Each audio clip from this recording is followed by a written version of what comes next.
Welcome back to MyFinJourney. Today's guest is Doug Weissman, senior travel writer and content marketer at Zicasso, where he creates travel content and helps people discover more authentic, personalized experiences around the world. Douglas brings MFA in creative writing and has more than 10 years in leisure, travel, and tourism, with experiences across articles, itineraries, emails, blogs, social media, SEO, and advertising strategy. He also manages and mentors writers, researchers, and editors while collaborating with travel partners to turn destination knowledge into content that drives trust and conversion. For the MyFin Journey audience, this episode is about more than just travel. It's about storytelling, trust, personal brands, content marketing, and how experiences shape the way we think about wealth and freedom. Doug, welcome to MyFin Journey. Thanks for having me. I sound really impressive when you say it like that. So, so Doug, talk to me. It sounds like you talk about just living an amazing life. Help me understand what your life looks like today and how we got here. Yeah, so my life looks today like a very small laptop most of the day, which is more boring than people want to admit when I tell them I work in travel. But it hasn't always been like that. It's not like that all the time. It's just the day-to-day logistics no one ever wants to dream about. I think curiosity has driven me for so long, and it's the curiosity that led me to say study abroad for a year in Europe, and that travel bug hits hard if you've ever been anywhere. That just drove you outside of your comfort zone just enough to want more. Not so much that it makes you cry, but enough that you can see there's something different and new and exciting and adventurous, and all of a sudden the Indiana Jones part of you needs to leap out through your throat. And after that experience, I graduated from college in the deep depths of the economic recession hitting the globe. So there was no promised job there at the end of that. And I was like, well, I wanted to travel and this is a great time to do it. So I just started heading west. And I live in Los Angeles. I was born and raised in Los Angeles. So going west meant I spent almost a year over the Pacific. So it was like Australasia, up in Southeast Asia, just continuing that direction until I finally made my way back to Los Angeles. A bunch of odd jobs that I did not care about, did not care for. So I decided, well, I made money again, so I'll just travel South America this time because I missed it on my round the world trip. Like I wasn't enough places. There are never enough places to visit in the world. But I got into an MFA program that kind of grounded me because it connected these two things that I really loved: storytelling and traveling. And so I was actually able to contextualize my experiences that I had. And it wasn't ever about the destination at that point. It turned out to be the cliche. It is the journey, but it's because it was the journey, the individualized journey. It was me being able to vocalize the community and the connections I made. And that's where people's interests were. So I started writing about that. And I connected with Zicasso as a freelance writer. I became a freelance travel writer, which I never thought was a possibility. When you think about, hey, what's a dream job people have? Oh, yeah, that's never really going to be happening. Like, I want to be George Clooney, or I want to, I don't know, open up a Michelin star restaurant. People clearly do these things, but you just don't think you might be able to do it because you don't know how to get into it. And I fell into it with a Craigslist ad. So, first of all, I just want to say you never know where it's going to come from, but it also demonstrates how long ago this was because Craigslist doesn't work that way anymore. But it just grew from there. The writing, the outreach. I continued traveling. I continued to work with Zicasso and eventually got brought on board full time because I was demonstrating my value to them. I think that I'll stop there because value is the term that I'm going to consistently use in this conversation because it's the one I use always. What value are people finding and where can I bring that value? I just want to pause for a second, Doug, to just absorb that.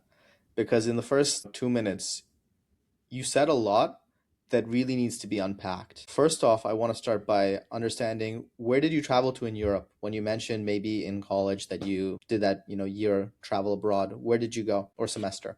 So I was hesitant but lucky that I went to a CSU, so a Cal State University, and they have year-long study abroad programs for the price of a CSU tuition. So while other people I know for a fact were spending $40,000, $50,000 a year for like 3 months, I was doing, I don't know, at the time it was like $2,500 for a full year in Florence, Italy.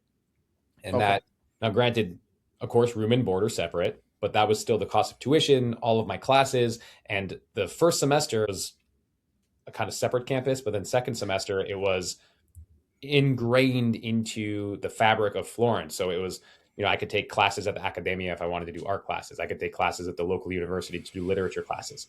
So it really provided me a different sense of immersion than someone who's doing 3 months, mostly weekends outside of Florence or outside of Italy to not really experience what the culture is. And I'm not throwing shade on that. I'm just demonstrating the differences in my experience versus what other people tend to have when it was really rushed.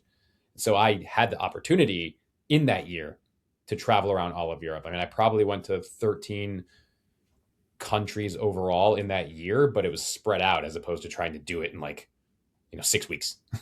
I love that, Doug, because of a lot of different reasons. Number one, let's pretend this was 10 years ago. That $2,500 that you spent, today would be a very different number. Just adjusted for inflation, how much cost of education has risen, etc.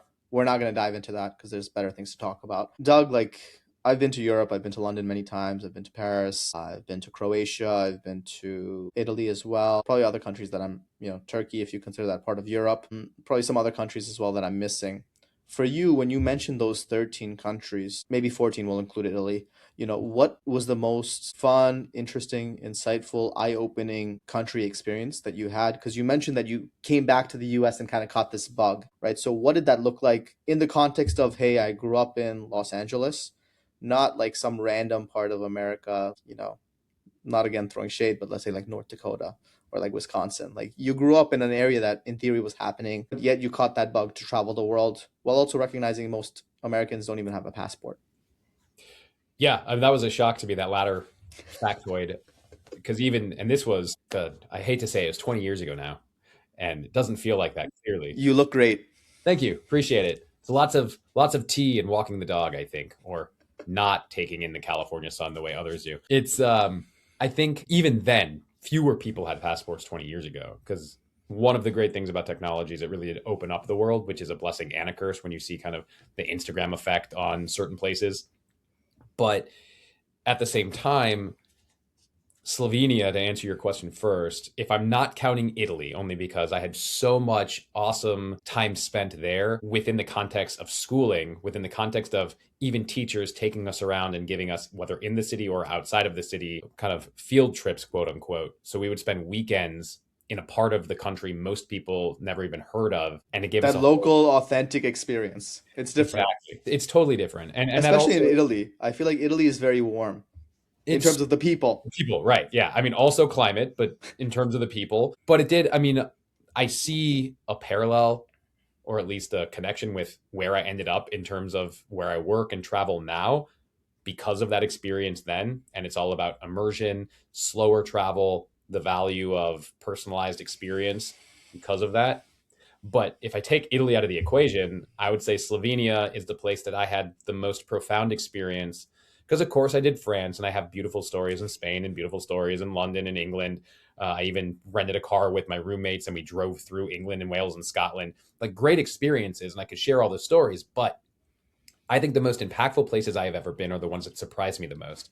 Usually they surprise me because I either know the least about it or something happens there. And sometimes it's both that changes my perspective. And Slovenia to this day, I think, is underrated, at least for US travelers. Many Europeans go there, but for US travelers, it has everything you want. It's got a beautiful, even though small strip of coastline. It's got amazing mountains. It has some of the most beautiful scenery I've ever seen, some of the best food I've ever had. It's sandwiched right between Italy and Croatia. So it kind of has the best of both of those areas. But it was also just peaceful and inviting, but also cultural. Ljubljana was, I think, at the time or shortly after, the literary cultural capital of Europe. And it was just this eye opening moment that you could have these very trendy and modern, or I'll say contemporary, because when I think modern, I think sharp lines and open I don't know, wide open spaces, Concept. but contemporary. So, so it's happening now and everything is going on now. And it kind of feels like the center of the universe at a point without feeling like too futuristic, like Berlin might have felt. But at the same time, it didn't feel like it had that epic sense of history like Rome does. So there was this really interesting awareness, self-awareness that Slovenia as a country is new, but its culture is old and architecture doesn't necessarily reflect 2000 years of history, but the cooking might. So it was so much of it was just endless. I turn another corner and I find another fact. I turn another corner and I find something eye-opening. I turn another corner and there's this just beautiful vista that I never knew existed. So it will always be that place in my heart that I want to go back to. And still so many people don't know it. I just want to zoom in here a little bit, Doug, because usually we don't have conversations like this on the podcast. For you, right, what were you telling your parents when you were saying, hey, I'm going to Rome for a year? Or hey, I'm going to Italy for a year. Hey, I'm traveling all around the world or all around Europe, let's say. Where they, because I'm very like conservative, right? So I can imagine my kid telling me this, and I'm down for it because I've traveled the world and I've been blessed, etc. But I can imagine a more conservative parent being like, hey, just focus on getting your education, get a good job, do XYZ, whatever get a good job means, if that makes sense. So did you experience any of that? Did you see any of that from your friends, parents, etc.? Actually, my parents were, I'll tell you, my parents were pissed only because, and this is only because they visited Italy the year before for their 20th wedding anniversary. So they're like, well, if we knew you were going to go, we would have waited and we just would have done the celebration and And they visited. probably don't travel that much outside the country, etc., right? So that Italy trip was, let's say, other than Canada, right? That Italy Which trip doesn't was their count. first time going abroad together since their honeymoon when they did French Polynesia in like 1980. So at this point, it is now 2000, I think 2005 when they went and did their Italy trip. So it's been 25 years. So it was their 25th wedding anniversary. I think it's the 25th wedding anniversary. This was like the big thing. We're going to go. We've been saving up for this trip. And then I'm like, all right, I'm going to go to Italy. And they're like, crap. Well, now we have to go back to visit you while you're there. And we were just there, which is great. They didn't mind going back. They just meant like we have to spend the money again. But they were super supportive, of course, nervous. But I think because I went with this structured framework of study abroad, that they felt a little more comfortable. However, than me being me, which I am pretty eccentric, am somewhat adventurous, depending on how we're defining the term. And I'm, especially in college, a bit of a contrarian where I would do stuff just to see people shock. Not like a Tom Green or like a jackass, but like I would say things or just take a position to see how far I could push something. So I called my parents when I was in Pisa at 3 o'clock in the morning because I missed the last train back to Florence. But now I'm in Pisa and I'm like, well, I'm here. I gotta see the Leaning Tower. So I call my parents. I'm like, why are you in a place that is known to be grimy and a bit dangerous at 3 o'clock in the morning and you're calling us? I was like, well, I'm calling you to say hi because it's not 3 o'clock in the morning where you are. As I'm walking through the streets very loudly trying to find the tower. Very American. Very super American. I think this was in the first month. And I say that as an American with love. Like we're Oh, very loud absolutely. and we don't realize it. We don't, but I mean, there's also been a monumental shift in what the perception of, well, so I work in travel, so I have to say this, but there was a monumental shift for a while there on what the American traveler in Europe was. So at that time, Americans are the loud ones, Americans are pushy, Americans are culturally inept. And so Thank anytime you. you hear, yeah, right, but anytime at the time, again, anytime you would hear somebody like yelling outside a bar at 2 o'clock in the morning across Europe, they would be It's speaking American. English and therefore they would be assumed, quote unquote, American. However, the time it was shifting though, The and it was British. actually mostly Australians. So yeah, and then it Interesting. became known. It's like, oh, it's Australians or they're Scottish, and then for a few years there, it was like, oh no, we love Americans. It's okay again. We're sure they're loud, but they're loving and they're lovable, and just things go peaks and valleys, peaks and valleys. I hear you. I love it. Yeah. Doug, I'm going to switch gears a little bit because you said something that just didn't sit well with me. Before I get to it, I'm going to take a pause and just say if you're listening to this episode and if you're enjoying these stories of travel, if you feel like it's a nice change of pace, hit the like button, hit the subscribe button, share this episode with a friend. Eventually, we'll talk financial literacy, we'll talk about how to make more money, etc. But right now, we're just going to talk about travel. You mentioned that you're in England and you're driving to Scotland. I have never driven to Scotland yet. I've driven from like London to Leamington Spa type area, let's say Leicester City type area. I've driven to Canada. I've driven like a lot. That drive in the UK was like the most annoying thing possible. Right, with the speed cameras, I felt like I was just giving my tax to the Queen. She was alive at that point in time, God rest her soul. And I just felt like, I'm a British citizen as well, so I just felt like I was giving all those back taxes that I never paid, and all these, like, speeding tickets or fines, or illegal U-turns in a bus lane, etc. Just like being an ignorant American. I want to understand, your experience. I've driven in Croatia, and that was great, like a lot of fun, etc. It feels like you've driven a lot of different places in Europe. Like, help me understand, that drive, let's say, to Scotland, was it just nice because it was scenic versus like the actual part of driving, or was your experience of actually driving those roads very enjoyable? If you understand my question. Oh, I totally understand your question, but I also have the luxury of I wasn't the driver. So Okay, it's completely different. yeah, so there's been two So you major were the wife in this situation, like knocked out, absolutely. sleeping, waking up. Oh, it's beautiful. Yeah. Well, I was the navigator at least, so I had to be awake. Where the Okay. two, so there was four of us. It was me and three of my roommates from Italy, and we all flew over Okay. together. So the first thing we did was we made sure we knew we were doing this road trip. We did not fly into London because we were like, we were all 20, maybe some. Well, I was 20. I think they were older. So they might have been 21, maybe 22. Still barely young enough to rent a car. We had to go through. We basically had to get a kind of like a check of trustworthiness from one of our instructors to share with the rental car company, and then had to Europe. pay an extra Fee. fee. Well, I didn't have to pay. We just had to do an extra down payment just in Okay. case. I forget.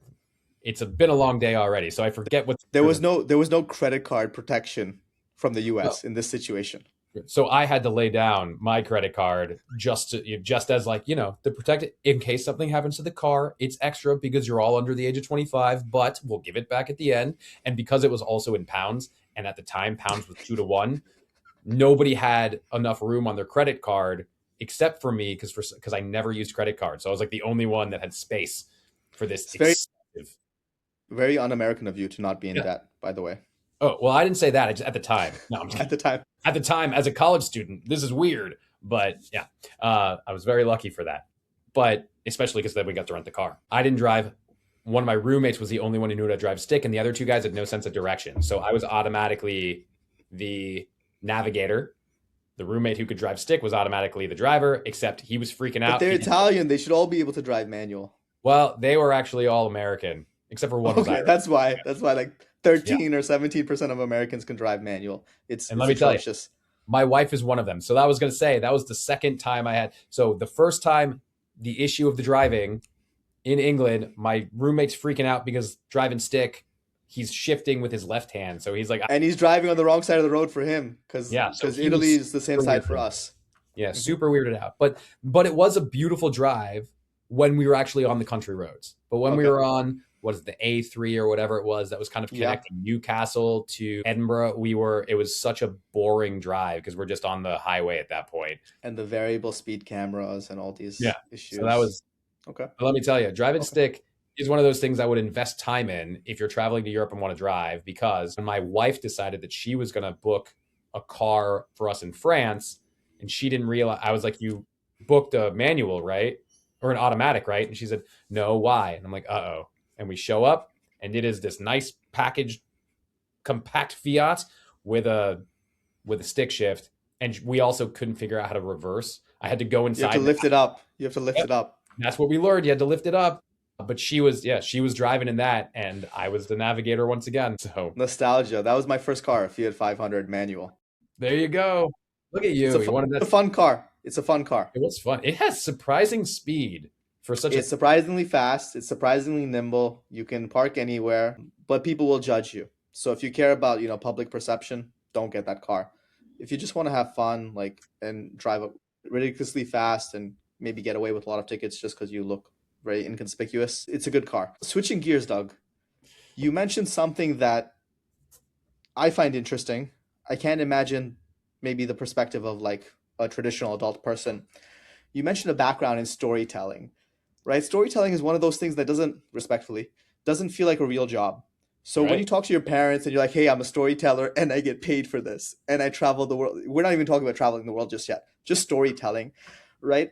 I think in life, when you get really good at what you do and you're in a position to create a lot of value, you talked about value, and you're in a position to turn that value and be able to monetize, you start to learn the value of things that you didn't think were useful, like let's say storytelling and marketing, etc. I want you to touch on that if you don't mind, because I can imagine Doug, who was traveling the world as a kid, who was living, an amazing life. Like you had a lot of amazing experiences. We didn't even talk about Asia yet. We'll get there if we have time. Help me understand other people's perspective of storytelling and what you were doing slash are doing as a job versus your perspective, if you don't mind. Well, the problem was, and I say was because it is historical, that their perspective was my perspective for too long.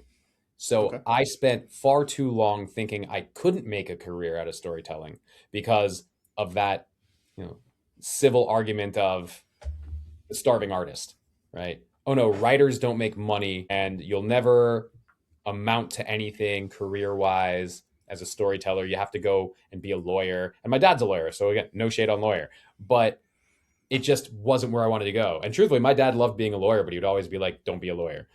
And where my mom was in public health. And so it's like, what do I have? What am I going to be, a teacher? Do I have to work at a bank?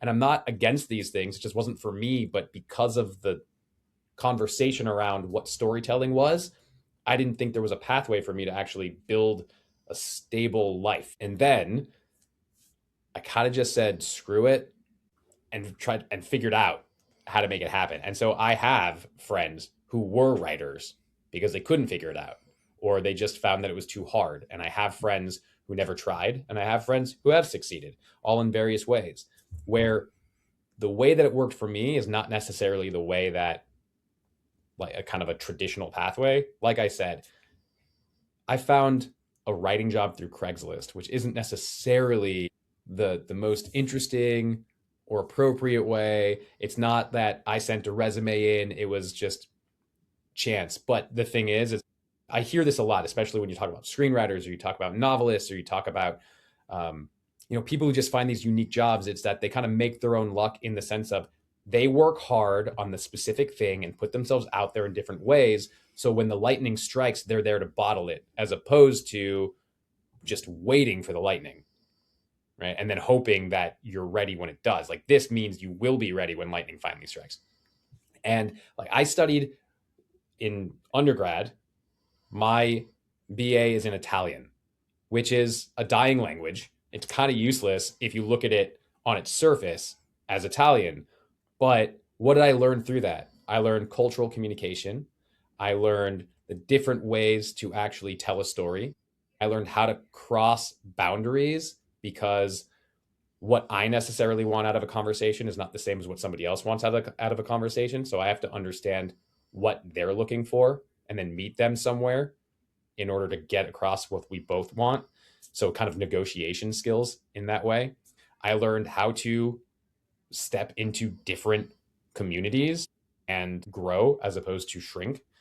And that was just from starting in the year I went abroad, but then growing from there. And I decided to continue my studies in storytelling. And that's why I got an MFA, because of course, you can hear me. I'm very verbose. I talk forever. Like you could give me one question, I'll go on for an hour. But what I learned is I could totally write novels and I love doing it. So I did 9 novels that way with a 10th on the way. And it just comes down to how many different ways can I tell stories? And when someone thinks storytelling, they might think short stories, there's no money in it, or blogs. Now with AI, you don't need it. But storytelling is still a skill, and you could apply it towards marketing. You could apply it towards speech writing. You could apply it towards if you actually want to give the speeches as opposed to just writing the speeches, going on podcasts. I do white papers. So it doesn't matter where you're applying it. I've done pitch decks for VC companies, right? It You can kind of put it anywhere as long as you understand how to apply it. I love that response, Doug. I want to take a second to say if you just heard this response from Doug, it makes sense to maybe rewind 2 minutes. Like Doug mentioned, it was a little verbose, but let's say 2 minutes to really hear it again and to really hear what resonated. Because in theory, we went from, hey, nobody values storytelling, is the premise that I started the question with. And Doug was like, yeah, that was my mindset too. And Doug didn't tell us this, but he probably lost time by having that limiting mindset, by not knowing what he doesn't know. And this is, I'm saying Doug, but really I'm talking to myself, I'm talking to everybody, to say fundamentally we don't know what we don't know. And if we have a very limiting mindset of, hey, what society is telling me is right, you miss out on opportunities every day, right? Society is saying you can't make it, you have to be a starving artist. There are artists that are killing it every single day. The difference between them and us is that maybe we're not taking our shots. And that's what Doug is really highlighting there. To then say, hey, the way you make money isn't by necessarily being the best storyteller, it's sometimes by talent stacking, by being a very good storyteller, by having good marketing skills, by having okay sales, and using all of that to then package yourself in the right way to show up strategically. And maybe you're going to be a little nimble, you're going to be a little versatile. Maybe you'll do pitch decks, maybe you'll do a couple different things to ultimately find the niche that you really want to zero in on to aggressively scale. And when we talk about storytelling, that's the real takeaway that I would want you guys to get out of this episode, to say that we're talking about storytelling, but really what we're talking about is the skill that you have that resonates and how to turn that skill into a brand, into a business, into something that you'd want to spend your whole life doing. Because, Doug, I mean, you can answer this question for me. When the day ends, whether that's at 5 p.m. or 11:59 p.m., whatever time your day ends, do you feel like, wow, that was a long, tiring day of work? Or you just feel like, all right, like the day's over, I'll get back at it tomorrow? I'll tell you, kind of depends on the day, but I mean, but that's with anything, again, peaks and valleys. But really, every day I go through it and I'm able to look at what I do and think, wow, this is incredible that this is what I do. I teach people writing, or I'm sitting there writing and analyzing things about travel stories and what resonates with people based on my own experience or the experiences of others. And I'm trying to educate people in certain ways. I'm able to provide for my family. I have a 6-year-old daughter and I love taking her out and doing story time at the end of the day. Again, stories, stories, stories. But it really does come from the fact that I started all these years ago, as you mentioned, not knowing what I don't know. And I didn't know that I could do the thing that I'm doing now. And I wasted so many days and so many years, which worked out to my advantage, because if I had a track, maybe I wouldn't have done all that traveling. But my biggest fear is not knowing what I don't know, because there's so much to not know. And if I'm not aware of it, oh my goodness. But at the end of the day, I'm able to put my effort into this space. I'm able to do something that I really enjoy. And I'm able to, again, whether it's 5 p.m. or 11:59 p.m., I'm able to kind of hang my hat and rest and think, wow, I get to do it again tomorrow, no matter how stressful the day might have been. I hear you, Doug. So, Doug, if you don't mind me asking, and maybe remind me, where do you live? So I'm in the Los Angeles area. So, have you heard of the book, The 4 Hour Workweek? Oh, absolutely. Okay. Was Let me tell you, I would live by that if I didn't have more than 4 hours of meetings each week. I'm sure there's a way that there's a solution around that. But part of what's interesting about that is there's a whole community, I believe, that is really in touch with traveling the world, maybe with their family and having and you're nodding, so you know this, and having their family maybe immersed in different cultures. Is that something that you've come across? Is that something that you've heard of? Has it resonated? I'd love to unpack this while also recognizing that probably I haven't given it enough context for the listener to understand. No, I mean, I've definitely have heard it. What in the book, I believe they call them the new rich. And so context is, instead of saying buying a house, they're using the money that they would put down to buy a house to travel the world. And it's technically less expensive to say, go to Spain for 3 months and live in an Airbnb or a short-term apartment rental than to spend that money on a down payment in the Los Angeles area, let's say, or even in, I don't know, Ann Arbor, Michigan. But furthering that out, I don't do it with my family necessarily because I personally just want roots near my family. So my parents live within a 10-minute drive. My wife's family lives actually, just by coincidence, very close to my parents. My wife and I, long story short, we went to high school together. We did not date in high school, but we grew up in the same area, to say.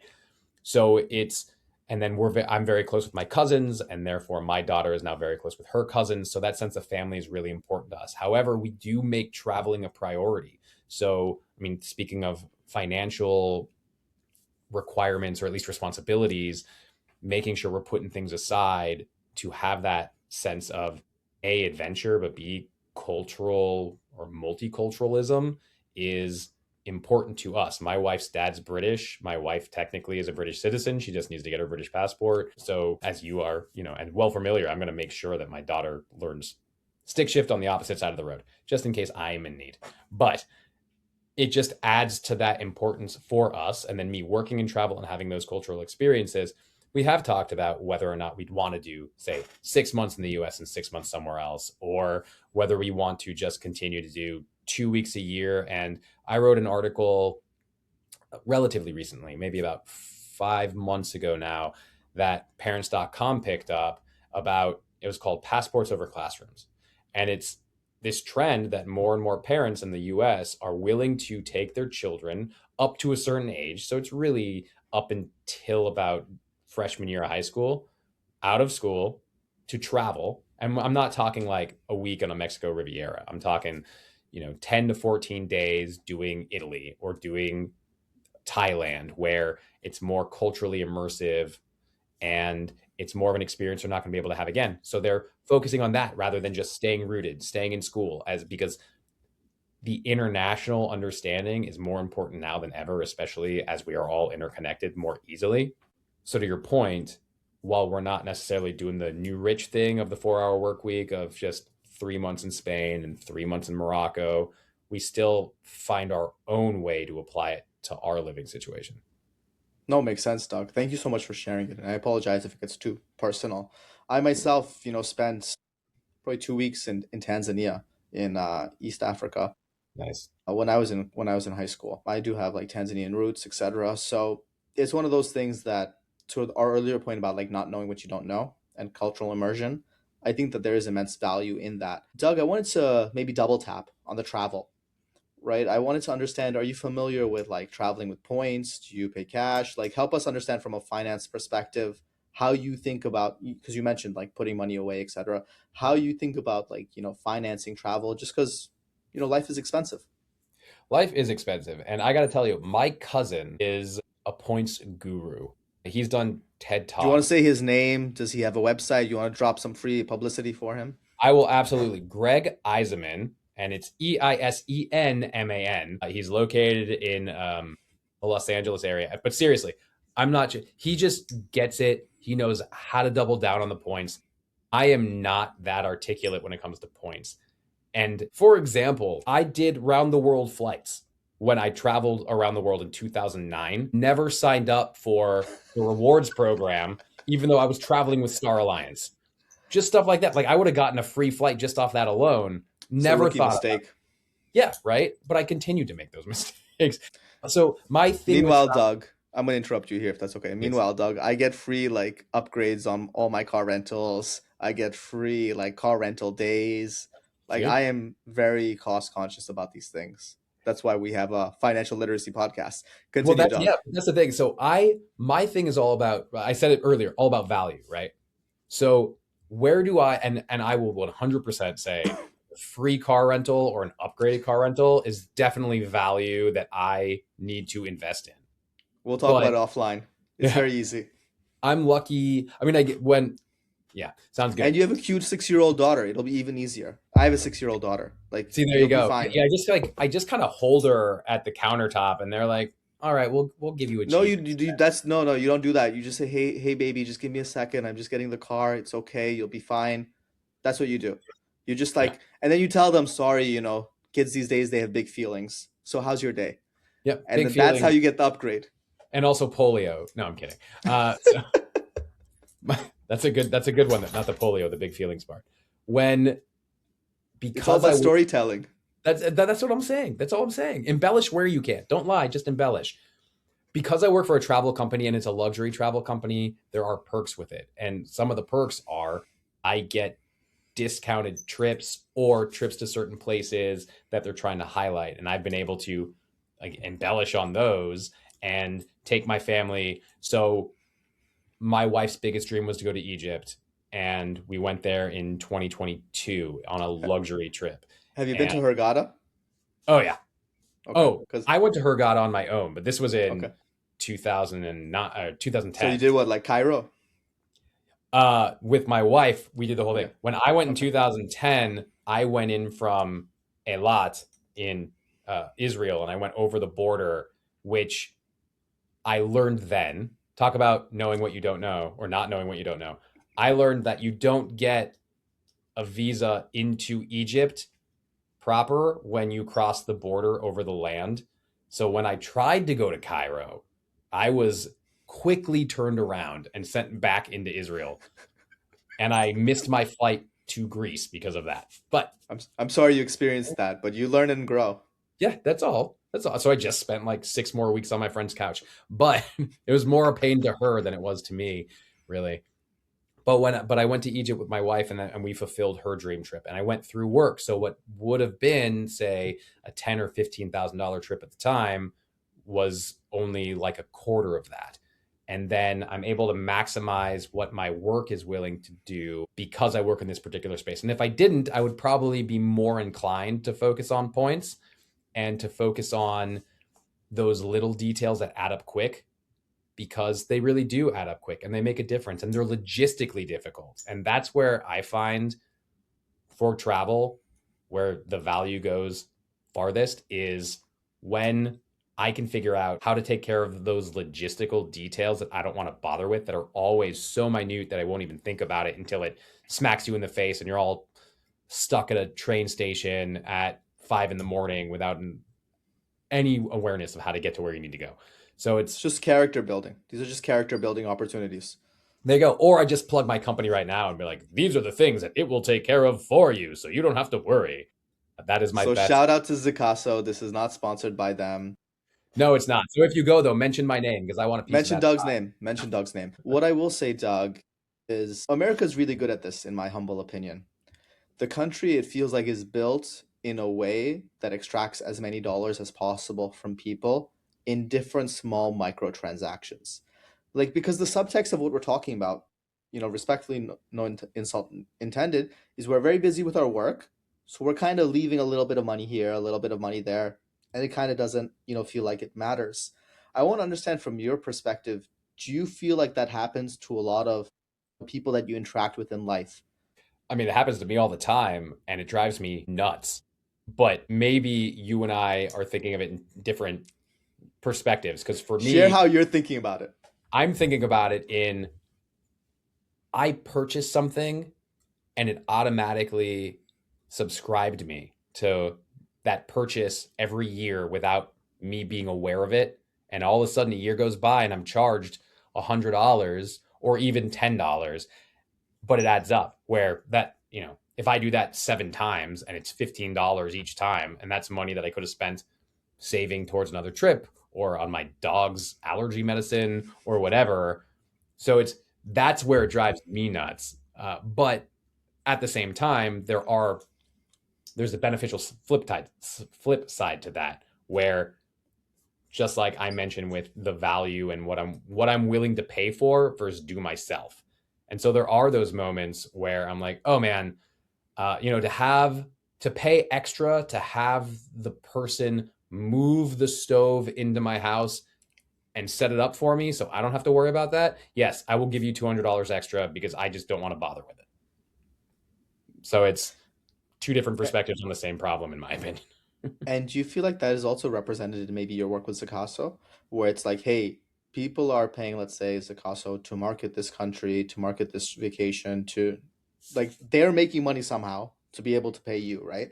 But ultimately, everything is just an exchange of value, right? So if Right. you're creating enough value, if that person moving the stove into your house is creating enough value for you, then you'll pay them $200. For you, for Zicasso, for just you know, any business. If you're creating enough value for somebody, you can charge them a certain price and monetize. So I Yeah. guess, the question that I'm building to Doug is from your perspective in all your travels and all of your experiences, what is maybe the most ludicrous transaction you've seen where somebody's paid something that feels like too much money, but clearly somehow they've justified it to themselves emotionally and then logically, because we all make decisions emotionally and Yeah. I mean, justify I with don't know if logic. I could. No, you're absolutely right. I mean, what is it? It's the fact that they've recently divulged, whether they found it out long ago, but they've now shared that, you always make decisions emotionally, but then you try to justify it logically. And that's very hard for me to accept. I just accept it, but it's very difficult for me. Oh yeah, But no, I continue, continue. I want to hear what absolutely. the most crazy expense was. But I don't know if I've come across it in like I've come across crazy expensive that sound really cool in my work, like in my specific work that we share with stories of travelers who have booked. And I'm like, wow, because for it resonates with me because it had emotional impact. And I've heard of really crazy stories that people have like purchases people have made, but it's not relevant or relative to my travel space specifically. And it's Just possible. start with something. We'll make it relevant. Don't worry. We'll Well, story tell it. We'll finesse it. I'm gonna, I'm gonna say this, and like, don't at me anybody, but like the idea of, and this is a true story, it is documented. We're saying with Like love for the purpose of growth. this is love, but I thought this is crazy to me just because it's not where my personal interest lies, and I think that's what it comes down to: personal interest, where the the Saudi prince purchased a yacht for an obscene amount of money because Bill Gates wanted it, and he wanted it because Bill Gates wanted it and purchased it for a higher price because he knew he could pay it, and Bill Gates wasn't going above what he already said he would pay. So I'm like, okay, I'm not a yacht person. Welcome to human psychology. I mean, yeah, I mean, don't So we so often do it? this is how this plays out in my life. I'm like, hey, sorry, you wanted to invest in this passive real estate opportunity. It would have been great, but unfortunately, it's closed and you missed it. Like, oh, now I want it. I Yeah, mean, it was one project, right? I can't recreate that land. I can't recreate those numbers. I can't recreate this whole situation. It was like a one-time thing. Sorry, but there's this other project if you're interested in learning about it. So Doug, I guess I feel like the same thing comes up with travel, where people see it on a magazine and they're like, "Hey, I want that trip because it was positioned in a certain way to make me feel a certain emotion." absolutely. Well, it actually gets me and my job into trouble often with the company I work for because we are a personalized travel company, which means anybody who comes to us, it is going to be customized to what you want, your interest. So if you want to go on that giant yacht where I won't go because I get seasick, that is your choice. All power to you. Wonderful. But we have sample itineraries on the website just for taste to show you these are the types of things you could do if you went on this Costa Rica trip or if you did this type of Italy trip. And then people will be like, I want that trip.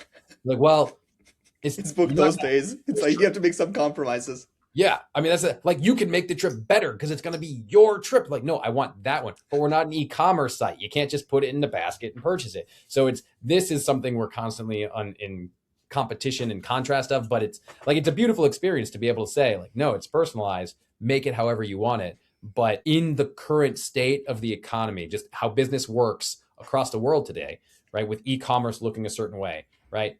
I see the oven, I put the oven in my basket, I purchase that oven, so that's what people expect. That's the buyer's journey they expect. But Yeah. when it's not that, but you're still trying to drive them to the same goal of, well, connect with us and make the purchase, it's kind of anathema to the way they expect things to work. And you have to explain things all over again. It feels like a different storytelling journey.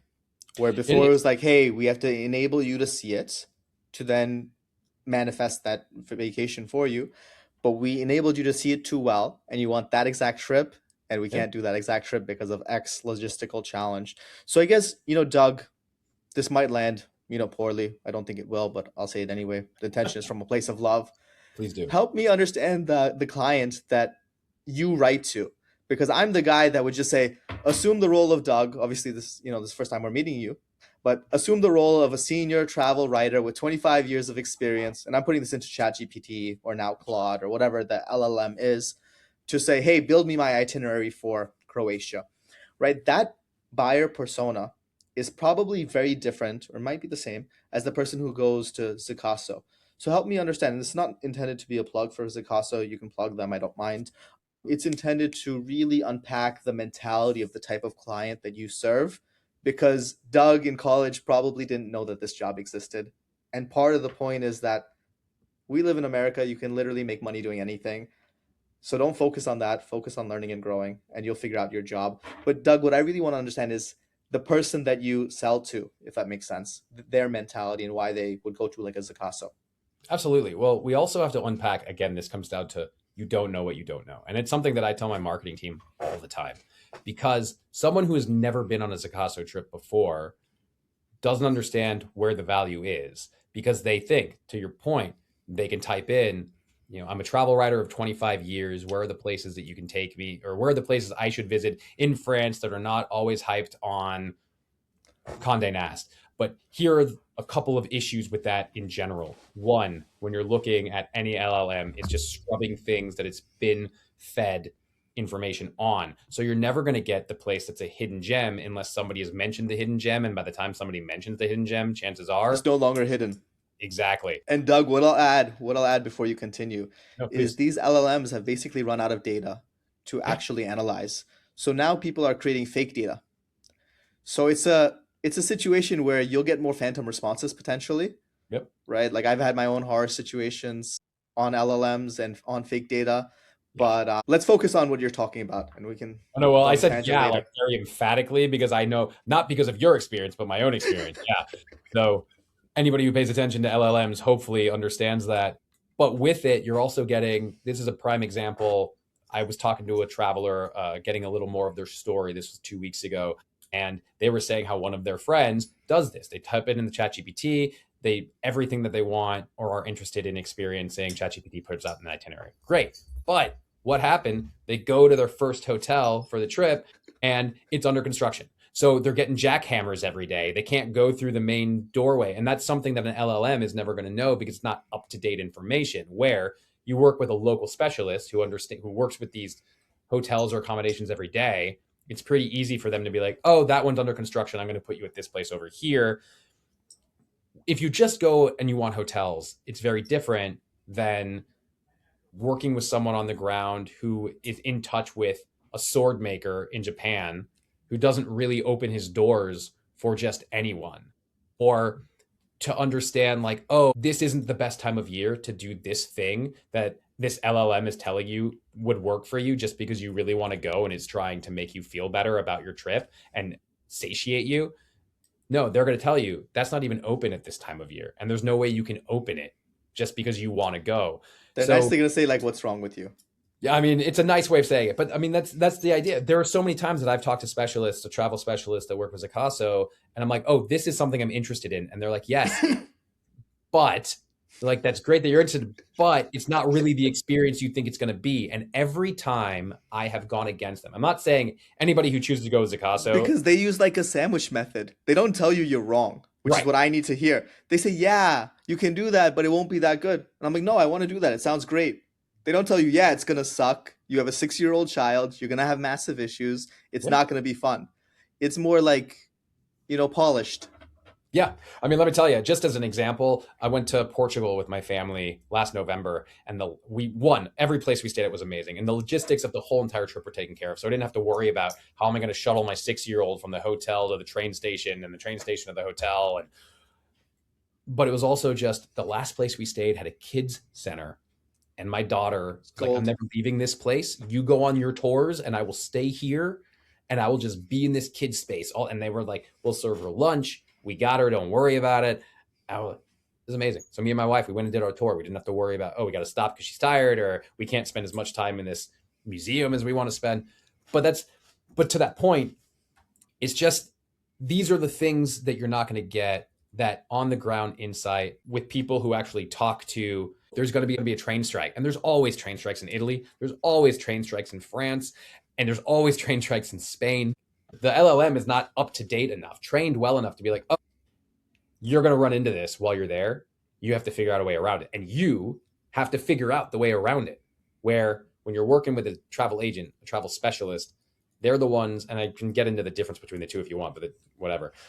But here, it's like they're going to get you around that. It's like, oh, we know there's a train strike, so we're going to have a car pick you up, and they're going to take you from Granada to Sevilla, and you don't have to worry about it. Like every pain point you could think of or worry about beforehand is already taken care of for you. Oh, there's rain, so your boat trip to search for turtles in Costa Rica is canceled because of lightning possibility. Oh, so we already booked you on this other excursion that would Solution. take you out to this other thing, and you wouldn't even known. They do it before you're even awake.